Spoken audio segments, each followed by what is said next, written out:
നമ്മളിങ്ങനെ അള്ള പറഞ്ഞ പോലെ ജീവിച്ചാൽ എന്ത് കിട്ടും? സ്വർഗം കിട്ടും നമുക്കറിയാം. പക്ഷെ ദുന്യാവിൽ എന്ത് കിട്ടും എന്നൊരു ചോദ്യം കുട്ടികൾ ചോദിച്ചേക്കാം. അതിന്റെ മറുപടിയാണിത്.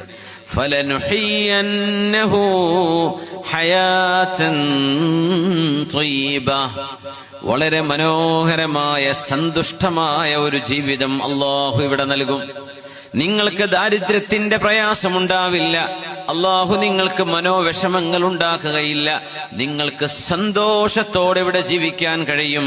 വലനജ്സിയന്നഹും അജ്റഹും ബിഅഹ്സനി മാ കാനൂ യഅമലൂൻ, നിങ്ങൾ ചെയ്യുന്ന കർമ്മങ്ങൾക്ക് അല്ലാഹു തആല ഏറ്റവും നല്ല പ്രതിഫലം നിങ്ങൾക്ക് അല്ലാഹു നാളെ സ്വർഗത്തിൽ നൽകുകയും ചെയ്യും. ഇവിടെ സന്തോഷമുള്ള ജീവിതം, അതല്ലേ മനുഷ്യന്മാരെ ഈ ഓടിപ്പാഞ്ഞ് നടക്കണതൊക്കെ, ഇങ്ങനെ ബേജാറായി ടെൻഷൻ അടിച്ച് നടക്കണതൊക്കെ എന്തിനാ? സമാധാനത്തിലൊന്ന് ജീവിക്കാനാ. പക്ഷെ മരിക്കണവരെ സമാധാനം അല്ലാണ്ട് ഓടുകയാണ്, അങ്ങോട്ട് മരിച്ചു പോവുകയാണ്. പിന്നെ ഒന്ന് സമാധാനത്തിൽ ഇരിക്കാൻ കഴിയാതെയാണ് മനുഷ്യൻ മരിക്കുന്നത്. അള്ളാഹുവിന്റെ ദീനനുസരിച്ച് ജീവിച്ചാൽ നിങ്ങൾക്ക് മനസ്സമാധാനം ഉണ്ടാകുമെന്ന് പരിശുദ്ധ ഖുർആൻ. അള്ളാഹു നമുക്ക് മനസ്സമാധാനം നൽകി അനുഗ്രഹിക്കട്ടെ.